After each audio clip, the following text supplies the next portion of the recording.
क्या बात है। तो स्वागत है आपको मेरे चैनल बाबा मैथ्स वाला में। और जिस तरह से हमारे चेहरे पे आपको एनर्जी दिख रही है उससे आपको पता लग जाएगा पूरा एंटायर लेक्चर्स में। जैसे जैसे लेक्चर्स को हम लोग कंप्लीट करेंगे आप देखेंगे कि आप कॉन्सेप्ट इतना आसानी से सीखते जाएंगे हंसते खेलते हुए कि आपको पता भी नहीं चलेगा। और पूरा का पूरा आप चाहे आईआईटी का प्रिपरेशन क्यों नहीं कर रहे हो, चाहे 11th 12th का प्रिपरेशन क्यों नहीं कर रहे हो, चाहे आप सिंगेज बना रहे हो, चाहे आर.डी. शर्मा, चाहे आर.एस. अग्रवाल, कोई भी बुक बना रहे हो, पूरे चैप्टर्स का राम नाम सत्य होने वाला है इस लेक्चर्स को देखने के बाद। क्लास 11th में हम प्रॉमिस भी किए थे कि ये लेक्चर्स आप किसी भी यूट्यूबर से कंपेयर करेंगे अब के लेक्चर्स में मेरे, तो एकदम बवाल मिलेगा आपको ये लेक्चर्स, सबसे ज़बरदस्त। क्योंकि पूरा खंगाला गया है कौन कैसे पढ़ा रहा है, क्या क्या हो रहा है, क्या नहीं हो रहा है, किस तरह से एग्जाम्पल दिया जाए बच्चों को कि एकदम फास्ट समझ में आए। सारा चीज़ को बटोर के कह सकते हैं और एक कंक्लूड करके एक लेक्चर्स हम आपके सामने प्रस्तुत कर रहे हैं पूरे एनर्जी के साथ। जिस तरह से हम हार्ड वर्क आपके लिए कर रहे हैं वो लेक्चर्स में आपको दिखेगा। और अगर वीडियो पसंद में आए आपका तो जरूर इसे लाइक करिएगा और अपने दोस्तों के पास जरूर शेयर करिएगा। क्लास 11th का जो चैप्टर है आपका सेट थ्योरी, ये चैप्टर ऐसा चैप्टर है कि बेसिक चैप्टर है और साथ ही साथ इसका इतना यूज है चैप्टर्स में, अलग अलग चैप्टर्स में, कि इसको पढ़े बिना तो काम ही नहीं चल सकता है।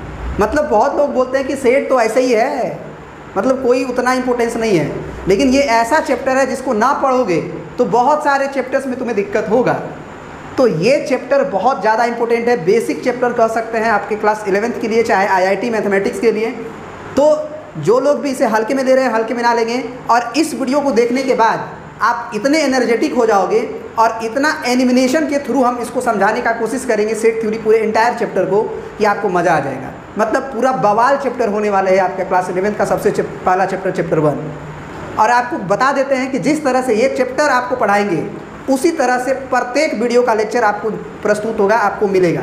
क्योंकि पूरे एनर्जी के साथ आए हुए हैं, पूरा यूट्यूब खंगाले हुए हैं कि कौन कैसे पढ़ा रहा है, कैसे नहीं पढ़ा रहा है, ताकि जब हमारा लेक्चर तैयार हो तो सबसे बेस्ट करने की कोशिश किए हैं और बच्चों को एकदम कम टाइम में ज़्यादा से ज़्यादा समझाने का कोशिश किया जाए। जैसे जैसे आप लेक्चर्स को देखोगे पढ़ोगे आपको खुद ही समझ में आने लगेगा कि नहीं बाबा मैथ्स वाले सर सही बोल रहे थे, ठीक है ना। तो आप पूरे हार्ट से हमारे साथ जुड़िए, दिल से जुड़िए और पूरे एनर्जी के साथ कॉपी पेन लेके बैठ जाइए और उसके बाद आप पढ़िए, समझिए। मतलब सेट थ्योरी से आपका बहुत सारा चैप्टर तैयार होता है। हम पहले भी बोले हैं कि ये बेसिक चैप्टर है। तो यूज ऑफ दिस चैप्टर यानी कि यूज ऑफ सेट्स से अगर हम शुरू करें तो ये रिलेशन एंड फंक्शन में बहुत ज़्यादा योगदान करता है। और जो लोग आईआईटी का भी प्रिपरेशन करते हैं उन्हें अच्छी तरह से मालूम होगा कि फंक्शन कैसा चैप्टर होता है। तो जिनको मालूम है वो सेट थ्योरी का इंपॉर्टेंस समझ रहे होंगे। उसी तरह से ज्योमेट्री रिलेटेड जो चैप्टर्स होते हैं उसमें ज़रूरत होता है सेट थ्योरी का। सीक्वेंस एंड सीरीज के क्वेश्चंस को सॉल्व करने में सेट थ्योरी का यूज है। फिर प्रोबेबिलिटी के क्वेश्चंस जो क्लास 12th में चाहे आईआईटी में उनको अच्छी तरह से मालूम है कि वेन डायग्राम के थ्रू कैसे प्रोबेबिलिटी के क्वेश्चंस को एकदम इजी कर दिया जाता है। और सबसे लास्ट अगर बात की जाए तो हमारा है ट्रिग्नोमेट्रिक सीरीज चैप्टर, है ना। इधर खींच लेते हैं इसको, ये देखिए ये ट्रिग्नोमेट्रिक सीरीज चैप्टर जो है उसमें सबसे मतलब यूज है, उसमें भी यूज है सेट थ्योरी का।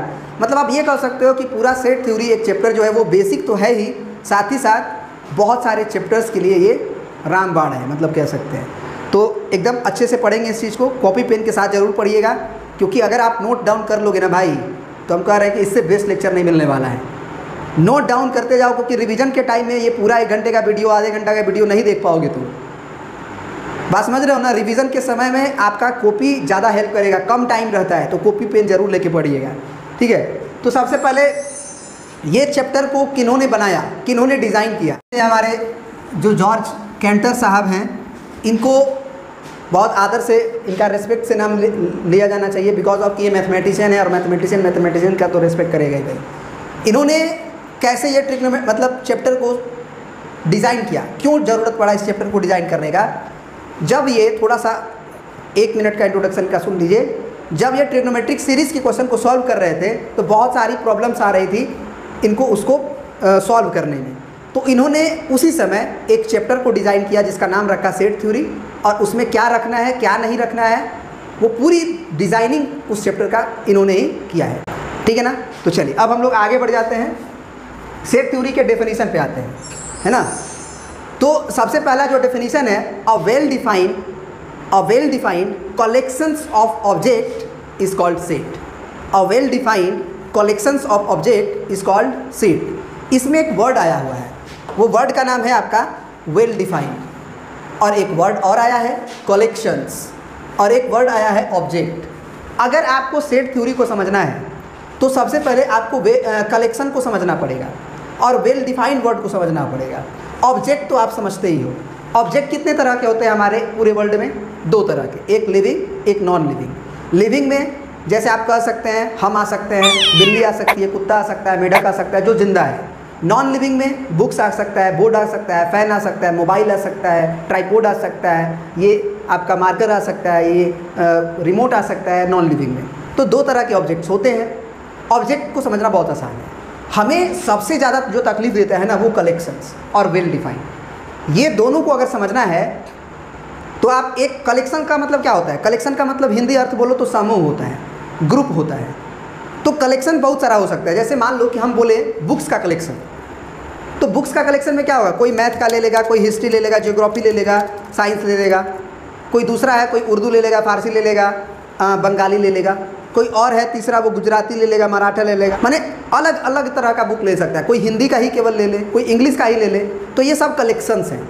लेकिन इस कलेक्शन में हम कह दें मुंशी प्रेमचंद्र द्वारा लिखा गया बुक का कलेक्शन आप लीजिए, तो ये हो गया वेल डिफाइंड। ये क्या हो गया? Well defined. जैसे हम बोले बुक का कलेक्शन, तो बुक का कलेक्शन में क्या होगा? कोई रविंद्रनाथ टैगोर का भी बुक ले लिया, कोई जॉर्ज कैंटर साहब का भी बुक ले लिया, कोई अरस्तू का भी बुक ले लिया, बहुत लोगों का बुक ले सकता है। तो ये अलग अलग पर्सन के लिए अलग अलग हो सकता है। कोई केवल हिंदी का बुक ले ले, कोई केवल मैथमेटिक्स का ले ले, तीसरा व्यक्ति जो है वो कुछ मैथमेटिक्स ले ले, कुछ साइंस ले ले। तो ये कलेक्शन जो होता है ना वो अलग अलग पर्सन के लिए अलग अलग हो सकता है। लेकिन जैसे ही हम सेट बोलते हैं तो उसमें एक वर्ड यूज हो जाता है वेल डिफाइंड ऑब्जेक्ट का कलेक्शन। कैसे ऑब्जेक्ट का कलेक्शन? वेल डिफाइंड ऑब्जेक्ट का। तो हम जैसे ही बोले मुंशी प्रेमचंद्र द्वारा लिखा गया बुक का कलेक्शन, तो अच्छी तरह से डिफाइंड है कि मुंशी प्रेमचंद्र द्वारा लिखा हुआ बुक कौन है। गबन है, गोदान है, 2 बैलों की कथा है, जो भी मतलब मुंशी प्रेमचंद्र द्वारा लिखा गया वो अच्छी तरह से डिफाइंड है। उसी तरह से हम बोले शेक्सपियर के द्वारा लिखा गया बुक का कलेक्शन, तो वो भी अच्छी तरह से डिफाइंड है। लेकिन अगर हम बोले गुड फिल्म्स इन इंडिया, तो गुड फिल्म्स इन इंडिया, अब ये जब कलेक्ट करने जाओगे गुड फिल्म्स इन इंडिया, तो हमारे लिए अच्छा फिल्म का डेफिनेशन अलग हो सकता है, किसी और के लिए अच्छा फिल्म का डेफिनेशन अलग हो सकता है, किसी तीसरा व्यक्ति के लिए अच्छा फिल्म का डेफिनेशन अच्छा हो सकता है, किसी को कॉमेडी अच्छा लग सकता है, किसी को इंस्पायरिंग करने वाला मूवी अच्छा लग सकता है, किसी को थ्रिलर वाले मूवी अच्छे लग सकते हैं, है ना, किसी को डरावना मूवी अच्छा लग सकता है, हॉरर मूवी अच्छा लग सकता है। तो सबका कलेक्शन अलग हो सकता है। लेकिन अगर हम ये बोले कि सलमान खान द्वारा बनाया गया मूवी का कलेक्शन, तो भैया ये सेट हो जाएगा, क्योंकि अच्छी तरह से डिफाइंड है कि सलमान खान द्वारा जो मूवी बनाया वो कौन कौन सा है। अक्षय कुमार के द्वारा बनाया गया मूवी का कलेक्शन, बात समझ में आया। सॉन्ग का कलेक्शन अगर बोल दे सिंपल, तो सॉन्ग का कलेक्शन तो बहुत सारा हो सकता है। हम भी सॉन्ग गाएं, वो भी तो सॉन्ग ही है। हम अच्छा गाएं, बेसुरा गाएं, लता मंगेशकर भी जी गाएं, राहत फतेह खान भी गाएं, तो सबका अलग अलग है। लेकिन अगर वहीं पे हम एक ऐसे भी गड़बड़ कर देंगे, जैसे हम बोलेंगे कि गुड सॉन्ग का कलेक्शन, तो गुड सॉन्ग का कलेक्शन अलग अलग पर्सन के लिए अलग अलग हो सकता है। बात समझ रहे हो? अलग अलग पर्सन के लिए अलग अलग हो सकता है। लेकिन हम बोले कि लता मंगेशकर जी द्वारा गाया गया गाना का कलेक्शन, राहत फतेह खान के द्वारा गाया गया गाना का कलेक्शन, अरिजीत सिंह के द्वारा गाया गया सॉन्ग का कलेक्शन, तो ये अच्छी तरह से डिफाइंड है। तो कुछ चीज़ें हम आपको समझाने का कोशिश किए हैं कि वेल डिफाइंड का क्या मतलब होता है। तो वेल डिफाइंड का क्या मतलब होता है, यहाँ पे हम स्क्रीन पे लिख भी रहे हैं कि मीनिंग ऑफ वेल डिफाइंड को ज़रा समझिए आप, है ना, इसका क्या मीनिंग है। तो इसमें हम लिखे हैं कि those object which is same for all person, that is which is not vary for person to person. यानी कि ऐसे ऑब्जेक्ट का कलेक्शन, आप अच्छे से इसको लिख लीजिएगा, ऐसे कलेक्शन ऑफ ऑब्जेक्ट्स ऐसे लिखिएगा, दोज की जगह पर ऐसे लिखिएगा, collection of objects which is same for all person, which is not vary for person to person. हमारे लिए कुछ और ना हो, दूसरे के लिए कुछ और ना हो। फॉर एग्जाम्पल और ज़्यादा क्लियर करते हैं आपको, ठीक है ना। जैसे कि एग्जाम्पल ले लिए हम लोग अपने प्लेनेट्स का कलेक्शन, तो ज़रा सोचिए जो हमारा प्लेनेट्स का कलेक्शन है, क्या अमेरिका में बैठा हुआ व्यक्ति के लिए अलग होगा, सबके लिए सेम ही होगा? बोलो, हमारे लिए भी अगर हम बात करें तो पहले सोलर सिस्टम में जो प्लैनेट्स हैं वो कौन कौन आएंगे? हमारे पास मरकरी आएगा, ठीक है ना। अगर इसको और जूम किया जाए तो आप देखोगे, जैसे हम जूम करते जाएं तो सारे प्लैनेट्स लिस्टेड हो जाएंगे, है ना। पहला राउंड में कौन है, दूसरा राउंड में कौन है, तीसरा राउंड में कौन है, ऐसे सब क्या हो जाएंगे, लिस्ट हो जाएंगे। तो अच्छी तरह से डिफाइंड है कि मरकरी कौन है। मरकरी पे जब क्लिक करेंगे तो मरकरी हमको दिख जाएगा कि मरकरी क्या है, ये मरकरी आ गया, अच्छी तरह से डिफाइंड है ना। मार्स कौन है, तो मार्स पे क्लिक करेंगे हमारा मार्स आ जाएगा सामने, अच्छी तरह से डिफाइंड है कि मार्स कौन है कौन नहीं है, ठीक है ना। पूरा पूरा बात समझ में आ रहा है। मार्स को ये पूरी तरह से आप अच्छी तरह से समझ गए होंगे कि सोलर सिस्टम में कितने प्लैनेट्स हैं, कौन कौन प्लैनेट्स के अंतर्गत आते हैं। अगर लिस्ट बनाने के लिए कहा जाए तो सब लोग एक ही बनाएंगे, अलग अलग पर्सन के लिए अलग अलग नहीं हो सकता है। उसी तरह से अगर बात करें हम अपने पीरियोडिक टेबल का, जैसे हमारे केमिस्ट्री में जो पीरियोडिक टेबल है, जैसे पीरियोडिक टेबल का लिस्ट है, उसमें मेटल कौन है, ट्रांजिशन मेटल कौन है, मतलब कुछ मेटल आधा मेटल और आधा मेटल के नहीं की तरह, वो कौन है। फिर नॉन मेटल बिल्कुल ही मेटल नहीं है, वो कौन है। और नोबल गैसेस वो कौन है। अच्छी तरह से डिफाइंड है कि नहीं है, बताइए। अच्छी तरह से डिफाइंड है ना कि हमारे पीरियोडिक टेबल में मेटल्स कितने हैं, कौन कौन मेटल्स के अंतर्गत आते हैं, नॉन मेटल्स कौन कौन आते हैं। तो अगर कोई बोलेगा कि एक ऐसा कलेक्शंस ऑफ मेटल्स बनाइए जो आपके पीरियोडिक टेबल में है, तो वो कलेक्शन जब आप बनाएंगे तो वो अच्छी तरह से डिफाइंड है कि पीरियोडिक टेबल में कौन कौन मेटल्स को रखा गया है। आप समझ में आ रहा है, तो वो एक सेट हो जाएगा। उसी तरह से नॉन मेटल का भी सेट क्या हो जाएगा, कलेक्शन हो जाएगा। तो कलेक्शन बहुत तरह के हो सकते हैं। जब वेल डिफाइंड कलेक्शन होगा तो सेट होगा, और वेल डिफाइंड नहीं होगा तो वो सेट नहीं होगा। अब जैसे यहाँ पे हम नेचुरल नंबर का सेट ले लिए हैं, तो ज़रा बताइए आप हमें कि नेचुरल नंबर का सेट सबसे पहले नेचुरल नंबर का जो कलेक्शन है वो सेट है कि नहीं है। क्या हमारे लिए, एक मिनट थोड़ा सा अपने आप को बुरा कर लें, है ना। अगर हम बोले कि नेचुरल नंबर का सेट, नेचुरल नंबर का कलेक्शन सेट है कि नहीं है, तो भैया है, क्योंकि अच्छी तरह से डिफाइंड है कि नेचुरल नंबर कौन कौन है। अच्छी तरह से डिफाइंड है कि नेचुरल नंबर कौन कौन है। अगर हम बोलेंगे कि बताओ 1/2 नेचुरल नंबर है, तो कहोगे नहीं है। -2 नेचुरल नंबर है, कहोगे नहीं है। हम बोलेंगे 1 2 3 4, तो अच्छी तरह से डिफाइंड है कि कौन से नंबर नेचुरल नंबर है और कौन से नंबर नेचुरल नंबर नहीं है, हर पर्सन के लिए।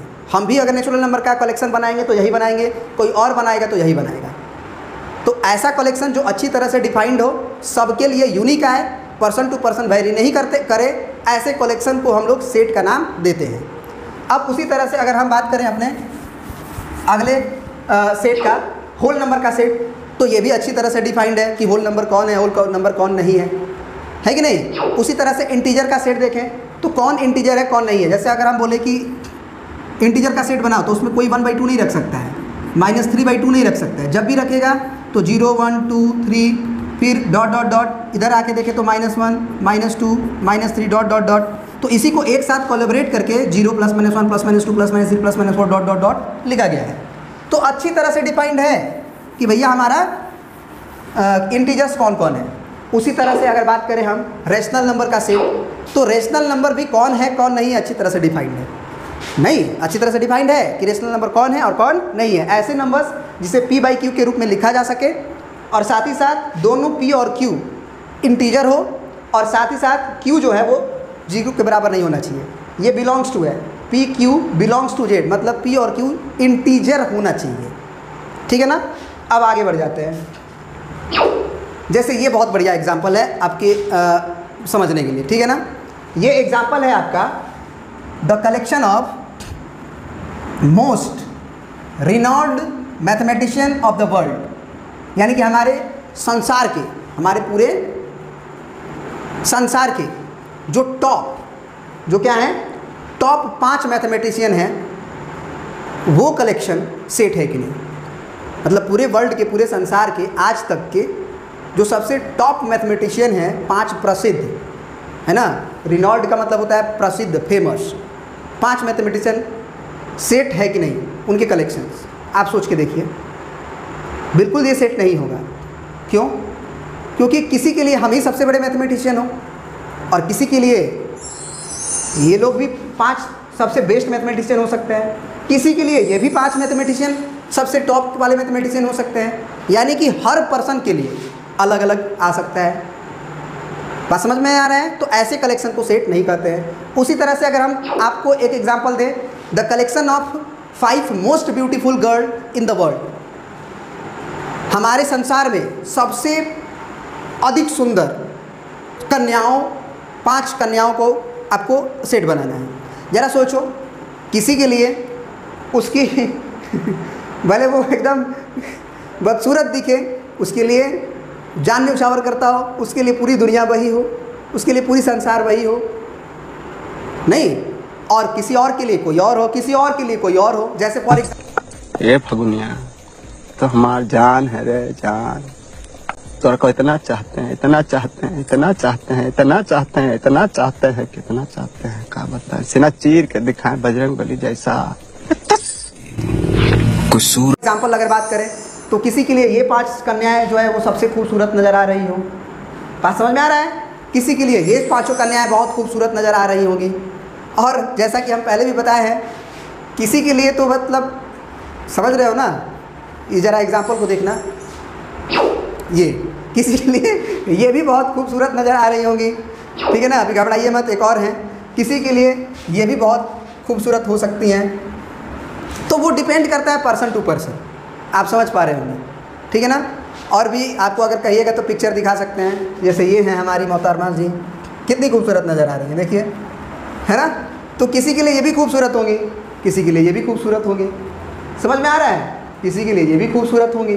तो वो पर्सन टू पर्सन क्या करता है भैया, वेरी करता है। जिसमें आप ये देख सकते हैं ठीक है ना, ये बहुत कैसे कैसे हमने पिक्चर को खोजा है वो हम ही जानते हैं, कि आप लोगों को चीज़ें समझ में आ जाए। मतलब पर्सन टू पर्सन वेरी कर सकता है भैया, मोस्ट ब्यूटीफुल, है ना। किसी के लिए ये भी हो सकती हैं, जैसा कि हमने बताया आपको, ठीक है ना। क्या होठ तेरे भीगे होठ तेरे प्यासा सा दिल मेरा क्या बात है। चलिए कोई बात नहीं, अब आगे बढ़ जाते हैं और आगे देखते हैं। इसमें लिखा हुआ है कि the collection of top 4 cricketers of the world, संसार के सबसे टॉप 4 क्रिकेटर्स का कलेक्शंस। बोले सेट है कि नहीं? बिल्कुल नहीं है ना, क्योंकि किसी के लिए ये भी हो सकते हैं 4, किसी के लिए ये भी हो सकते हैं 4। समझ में आ रहा है बात? तो मतलब पर्सन टू पर्सन अगर वेरी चीज़ें करेगी तो वो कलेक्शन सेट के अंतर्गत नहीं आएगा। तो सबसे पहले अगर हम पूरी लेक्चर्स को कंक्लूड करना चाहें तो difference between collection and set अगर समझ लें तो हम सेट थ्योरी को समझ लेंगे। कलेक्शन, यहाँ पे सबसे इंपॉर्टेंट नोट है कि every collection is not a set but every set is a collection. And well defined object से जो कलेक्शन बना रहेगा उसे हम लोग सेट कहेंगे। तो आप ये लिख सकते हैं, अभी तक तो हम डेफिनेशन ही दे रहे हैं ना।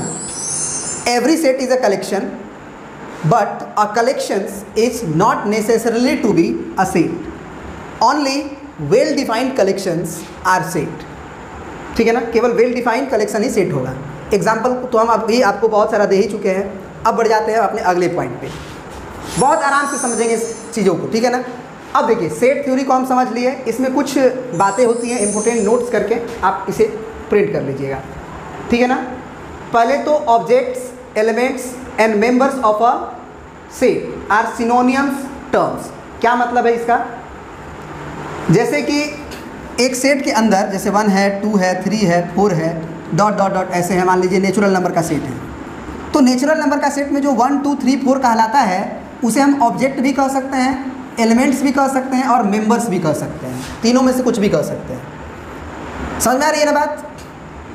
कोई एलिमेंट्स कहता है, कोई ऑब्जेक्ट्स कहता है, कोई मेंबर्स कहता है, सब एक ही चीज़ है। सिनोनिम्स का मतलब हिंदी अर्थ होता है पर्यायवाची शब्द। मतलब एक ही मतलब शब्द रहेंगे, उसके अनेक शब्द का एक अर्थ, ये कह सकते हैं। उसी तरह से सेट थ्योरी में और क्या छोटी छोटी बातों को ध्यान देना है कि sets are usually denoted by capital letters ABCD। जैसे कि हमको मान लो ये एक सेट बताना है नेचुरल नंबर का, तो हम ऐसे नहीं लिखेंगे, स्मॉल लेटर से नहीं लिखेंगे, ऐसे, ये गलत माना जाएगा, कैपिटल लेटर से।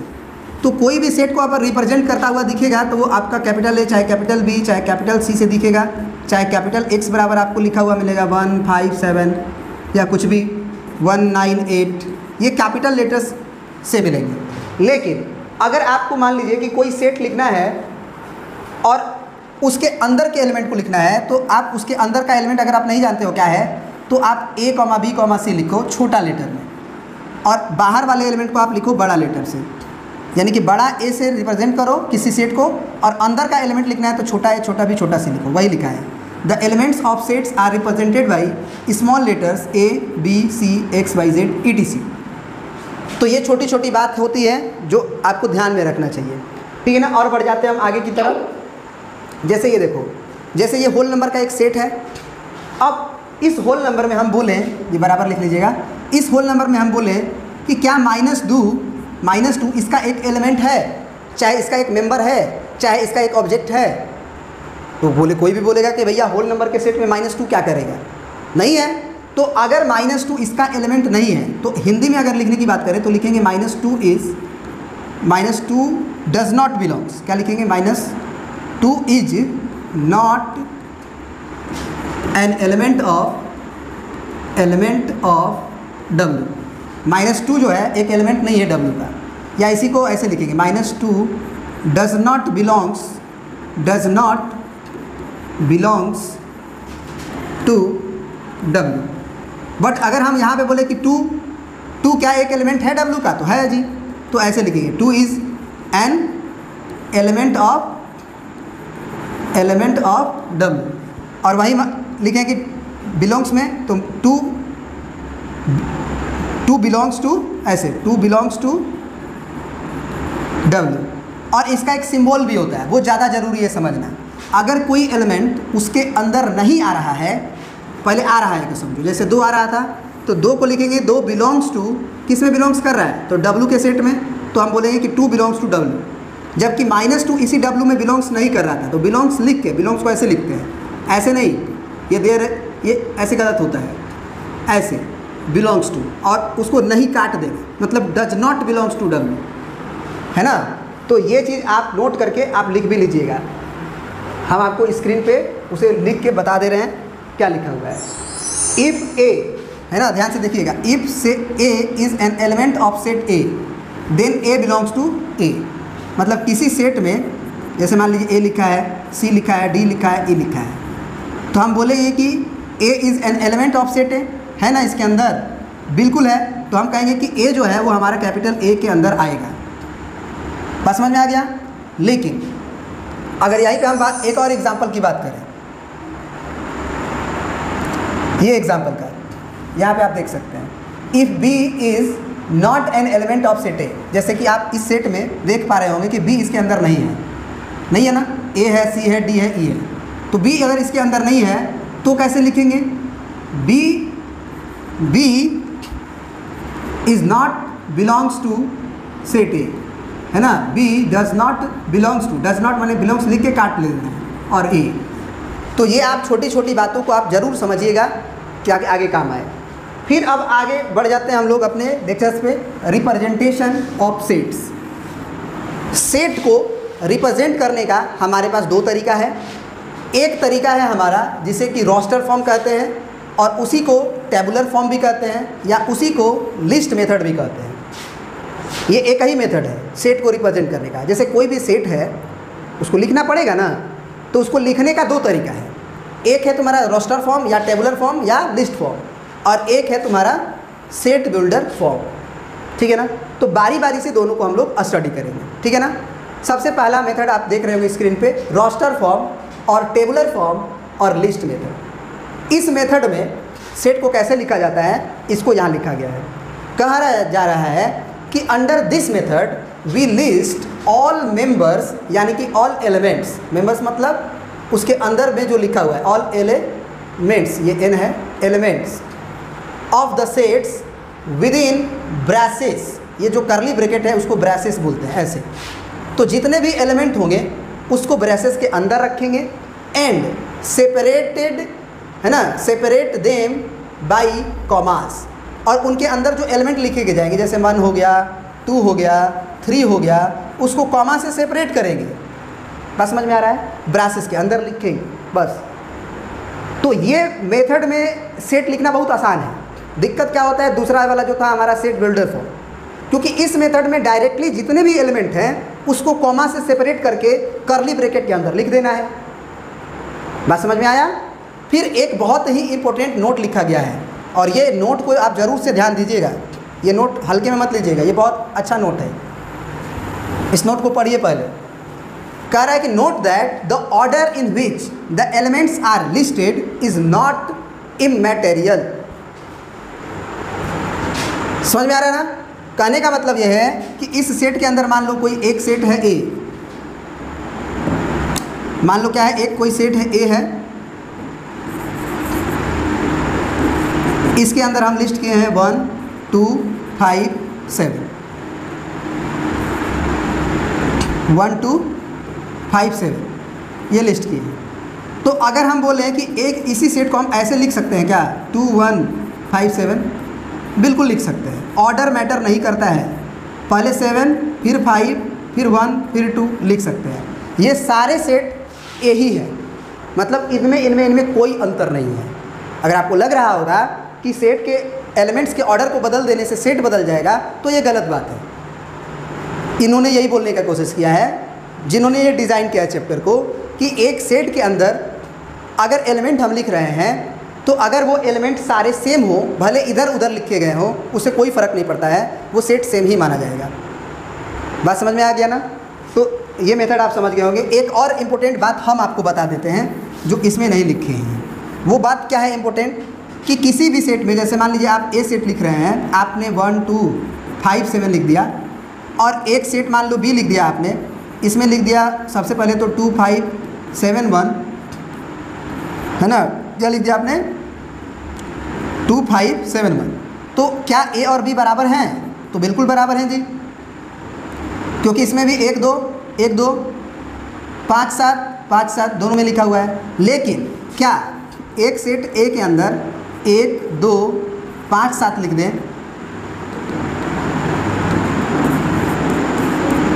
और एक सेट बी के अंदर 1 2 5 7 5 पता नहीं क्यों अच्छे से नहीं रहता, 5 7 और फिर 1 2 और लिख देते हैं। अब क्या ये ए और बी बराबर है? ये सोच के बताइए। बहुत सारे टीचर्स लोग भी इसको नहीं बता पाते हैं। क्या ये ए और बी बराबर होंगे? वो लोग बोलते हैं नहीं, बराबर नहीं होंगे। बिल्कुल बराबर होंगे। बस एक बात का याद रखिएगा कि सेट में एक ही एलिमेंट को एक से अधिक बार नहीं लिखते हैं। मतलब कि अगर दो बार लिखा गया है, अगर 2 को 2 बार लिखा गया है, तो ये माना जाता है कि ये लिखावट अच्छा नहीं, ऐसा नहीं कि गलत माना जाता है। दोनों बराबर है, लेकिन ऐसे लिखना अच्छा नहीं है, ये माना जाता है।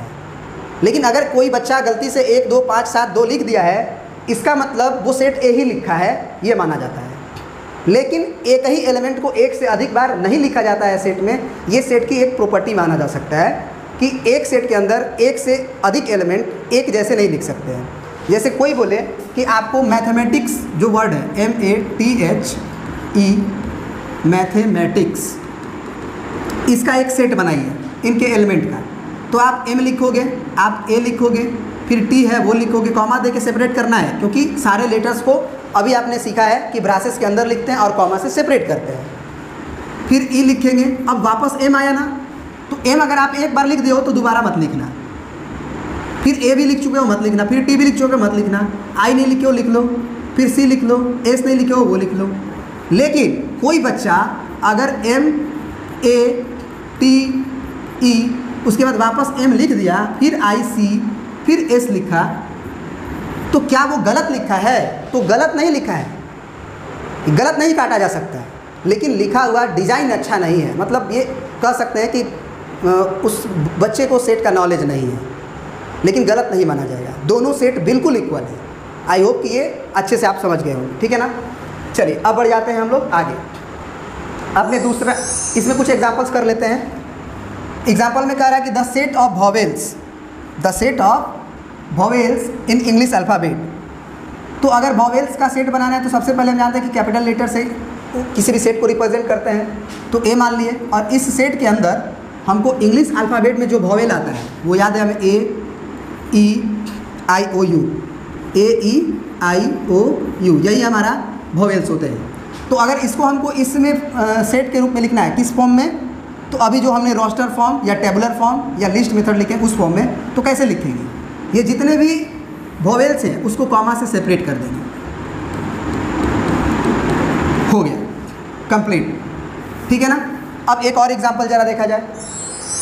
कह रहा है कि the set of even natural number can be described as, दो वर्ड इन्होंने लिखा है, एक तो इवन और दूसरा नेचुरल नंबर।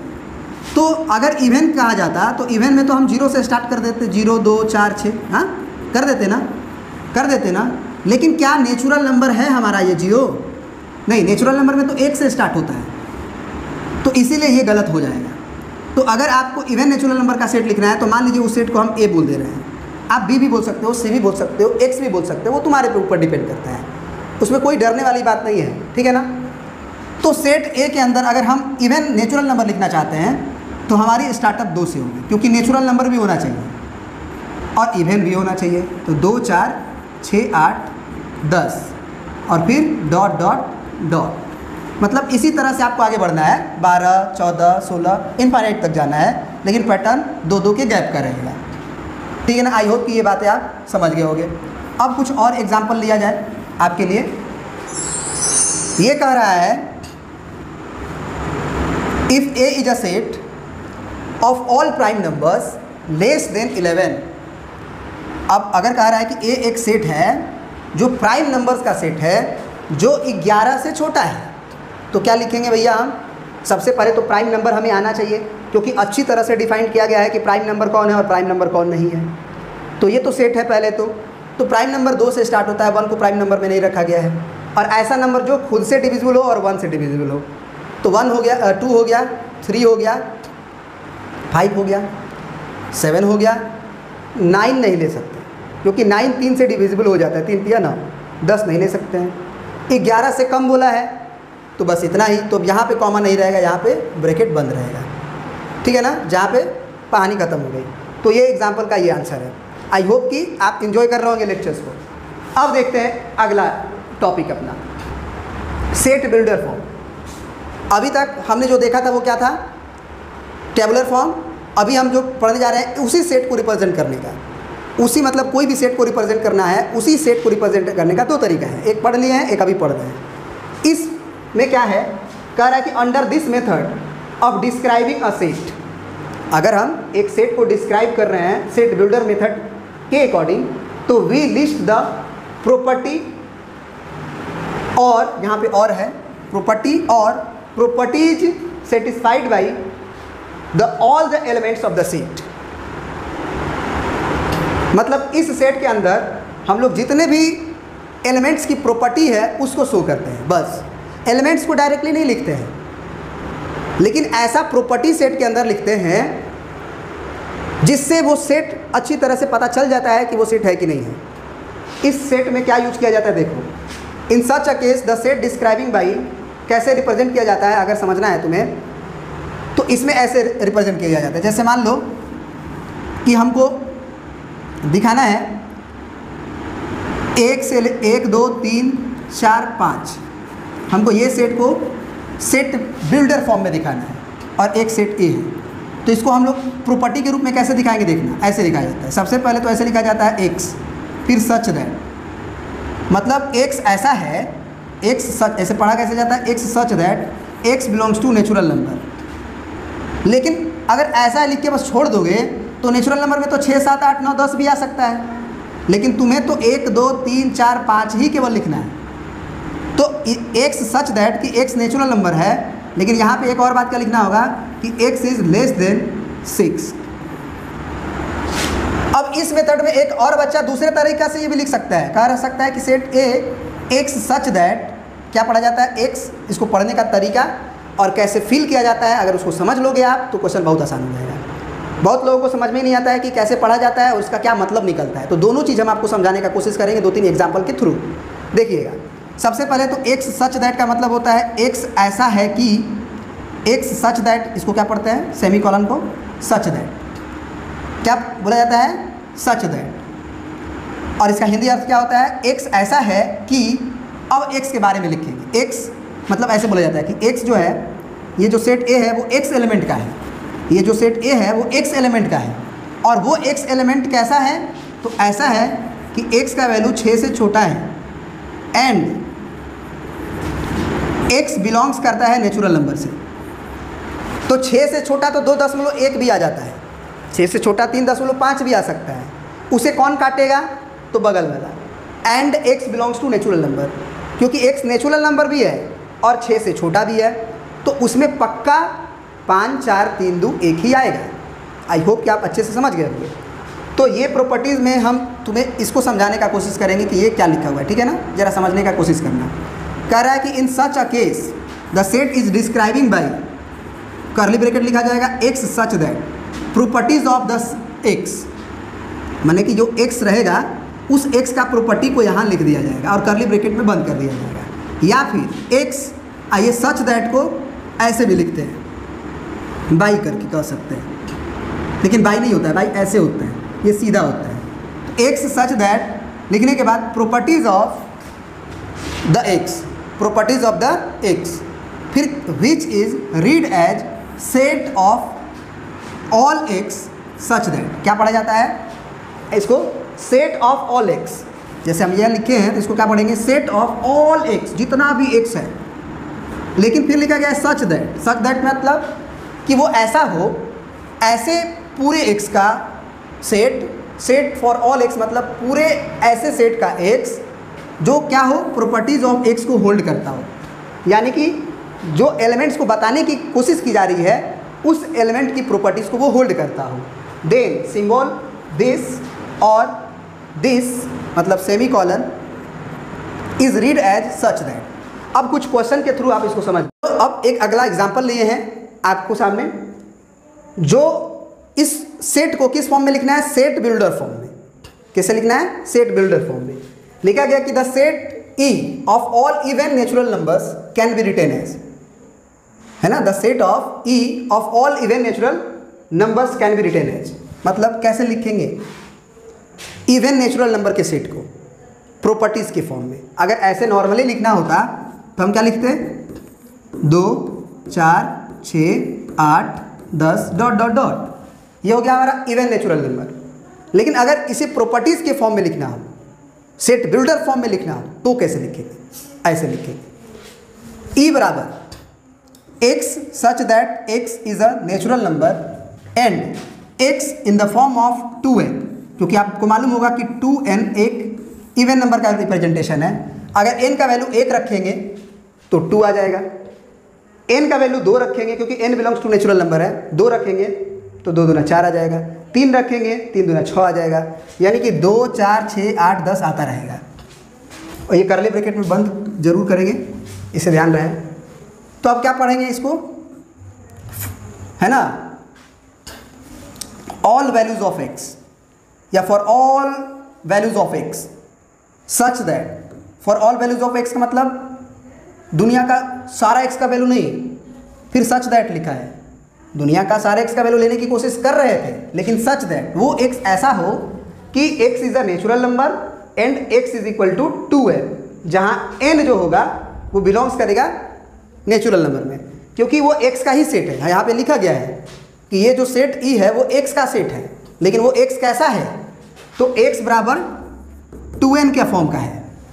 और इसी में आपको बारी बारी से n बराबर 1 रखना होगा तो आपका 2 आएगा, n बराबर 2 रखना होगा, 2 दूना 4 आएगा, n बराबर 3 रखना होगा, 3 दूना 6 आएगा, n बराबर 4 रखना होगा, 4 दूना 8 आएगा। और इस तरह से पूरा नेचुरल नंबर आपको रख देना होगा। आई होप कि बहुत अच्छे से आप समझ रहे होंगे। इसको एक और तरह से लिख सकते हैं, जैसे ऐसे भी लिख सकते हैं, E बराबर x such that x belongs to natural number, ऐसा x कि जो x है वो नेचुरल नंबर है और वो x 2n के फॉर्म का है और जो n है वो नेचुरल नंबर होना चाहिए। सबसे पहले x क्या है, नेचुरल नंबर ही है। 2 4 6 8 भी क्या है, 2 4 6 8 भी क्या है, नेचुरल नंबर ही है। तो x ऐसा है कि x नेचुरल नंबर है, लेकिन वो नेचुरल नंबर इस फॉर्म का है जहाँ पे जो स्मॉल n है वो नेचुरल नंबर है। मतलब वो प्रॉपर्टीज़ को आप अपने अकॉर्डिंग भी सजा के लिख सकते हो जैसे तुम्हारा मन करे, लेकिन वो लिखने के बाद जब कोई पढ़े तो उसे पूरी तरह से उस सेट का बोध हो, उस सेट का समझ हो कि वही सेट बच्चा लिखा है। ये नहीं कि उससे कोई और सेट भी लिख दे, क्योंकि अगर पर्सन टू पर्सन वैरी कर गया तो भैया वो सेट नहीं माना जाएगा। बात समझ में आया ना? तो वो ऐसा नहीं है कि ये जो लिखा गया है यही सही है, तुम भी जो लिखोगे भले वो थोड़ा सा लिखा हुआ अलग थलग हो, लेकिन अगर उस प्रॉपर्टीज़ को शो करता है तो बिल्कुल पूरा आंसर मिलेगा, पूरा मार्क्स मिलेगा आपका। एक इस तरह से भी लिख सकते हैं इसी को, x belongs to natural number, x belongs to natural number, लेकिन सच दैट वो ऐसा हो नेचुरल नंबर कि x बराबर 2n के जैसा हो, जहाँ पे n होना चाहिए नेचुरल नंबर। बात समझ में आया?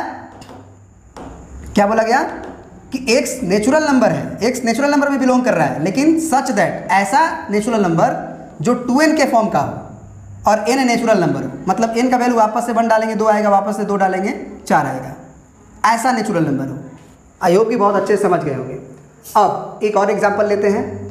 The set A equal to 1 2 3 4 5 6 7 8 can be written as. इसे अपने तरीका से आप किसी भी तरीका से लिख सकते हो। क्या लिख सकते हो? x such that x is a natural number पूरा लिख देना, and x is less then 9। तो x ऐसा है कि x नेचुरल नंबर है, मतलब 1 2 3 4 5 इनफाइनाइट तक जाएगा, लेकिन उस इनफाइनाइट तक को रोकने के लिए हमने लास्ट में बोला and x is less then 9। वो नेचुरल नंबर 9 से छोटा है। अब कहोगे कि 9 से छोटा तो सर 8.5 भी होता है, वो तो नेचुरल नंबर नहीं है। तो हम बोलेंगे कि यहाँ पे नेचुरल नंबर भी तो लिखा गया है कि x इज नेचुरल नंबर। अब कोई बच्चा मान लो इस तरह से नहीं लिख के बल्कि इस तरह से लिख दे, समझ में आ रहा है बात? इस तरह से, तो उसका भी सही है कि x such that x is less than equal to 8। x ऐसा है कि x जो है वो 8 या 8 से छोटा है। तो केवल इतना लिख के छोड़ेगा ना तो गलत मान लिया जाएगा। क्यों?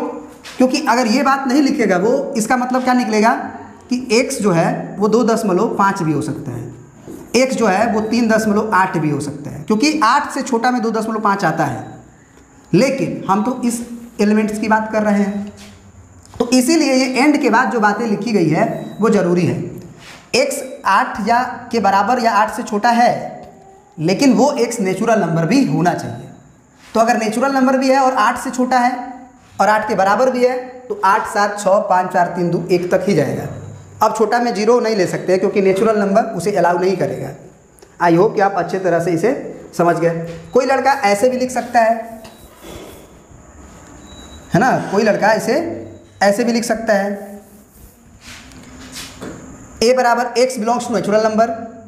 x बिलोंग्स टू नेचुरल मतलब x नेचुरल नंबर में होना है, सच दैट ऐसा नेचुरल नंबर है वो कि x जो है वो 8 से छोटा है या 8 के बराबर है। मतलब उस प्रॉपर्टीज़ को ऐसे तरीक़ों से लिख देना जिससे उसका उस सेट का बोध हो जाए। मात्र इतना ही इस सेट बिल्डर फॉर्म की कहानी है। तो अलग अलग पर्सन के लिए वो अलग अलग तरह से लिखा जा सकता है, लेकिन सबका मतलब एक ही निकलेगा। जैसे एक ही बात को कहने का बहुत सारा तरीका हो सकता है, लेकिन सच तो एक ही होता है। सच को कहने का बहुत सारा तरीका होगा, लेकिन सच तो एक ही होगा। कहने का तरीका से वो सच नहीं बदल जाएगा। उसी तरह से ये प्रॉपर्टीज़ है। आई होप कि समझ गए होंगे। तो इस तरह से अब एक और एग्जांपल ये है आपका, ठीक है ना। The set of all real numbers greater than -1 and less than 1 can be described as. The set of all real numbers माने ऐसे सेट को लिखना है जो ग्रेटर देन -1 हो और लेस देन 1 हो। तो ग्रेटर देन 1 में बहुत नंबर आता है, 0 0.1 0.2 0.3 0.4 बहुत सारा नंबर आता है रियल नंबर में। तो यहाँ नेचुरल नंबर नहीं है। हाँ, समझ में आ रहा है ना। तो इसको ऐसे लिखेंगे, x सच दैट कि x -1 से बड़ा है एंड x जो है वही x 1 से छोटा है। x is greater than -1 and x is less than 1 and x belongs to R। माने x कोई भी रियल नंबर ले लीजिए, हो गया। इसी को कोई ऐसे भी लिख सकता है कि x बिलोंग्स टू रियल। तो रियल में तो -∞ से +∞ सब आ जाएगा, -4 भी आ सकता है, -3 भी आ सकता है। तो उसे तो हमें रोकना है, क्योंकि हमें केवल ऐसे एलिमेंट्स को लिखना है जो -1 और 1 के बीच में लाई करता हो। उसीलिए बगल में ये बातें लिखी गई हैं। बात समझ में आया ना। तो इस तरह से ये कंप्लीट हो गया।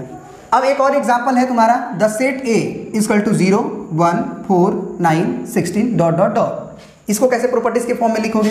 ऐसे लिख सकते हो, x सच दैट कि x is a square of natural number या whole number, square of whole number, क्योंकि जीरो भी तो है। बस हो गया प्रॉपर्टी। x ऐसा है कि वो x एक होल नंबर का स्क्वायर है। ये x ऐसा है कि वो x होल नंबर का स्क्वायर है, जैसे 0 का स्क्वायर है, 1 का स्क्वायर है, 2 का स्क्वायर है, 3 का स्क्वायर है, 4 का स्क्वायर है। ऊपर वाला आता जाएगा 0, 1, 4, 9, 60 आता रहेगा कि नहीं आता रहेगा। तो कोई इस तरह से भी लिख सकता है, कोई बंदा इसको ऐसे भी लिख सकता है कि x स्क्वायर है सच दैट कि x belongs to whole number. कोई इसको ऐसे भी लिख सकता है कि ये x स्क्वायर है सच दैट कि x बिलोंग्स टू z। अगर कोई इंटीजर भी होगा, जैसे -1 भी होगा, तो -1 का स्क्वायर ये कर देगा कि नहीं कर देगा। अगर वो इंटीजर, देखो इंटीजर यहाँ पे गड़बड़ी क्या होता है, बच्चा सोचता है कि अगर z का वैल्यू इंटीजर अगर लाइक कर रहा है तो -3 भी तो हो सकता है। तो भैया -3 का भी तो स्क्वायर करोगे तो तुम्हारा 9 आएगा ही। प्लस का स्क्वायर करो चाहे माइनस का स्क्वायर करो, रिजल्ट तो प्लस ही आता है। तो इसको हम लोग ऐसे भी लिख सकते हैं। a बराबर ये नहीं रहेगा, यहाँ पे ये वाला नहीं रहेगा, ठीक है ना।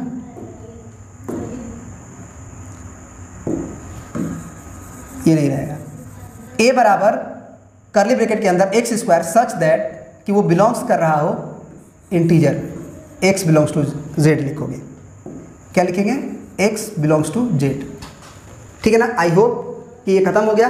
अगले वीडियो में हम लोग टाइप्स ऑफ सेट्स और आगे की कहानी शुरू करेंगे, तो आप उस वीडियो के लिए भी वेट करिएगा।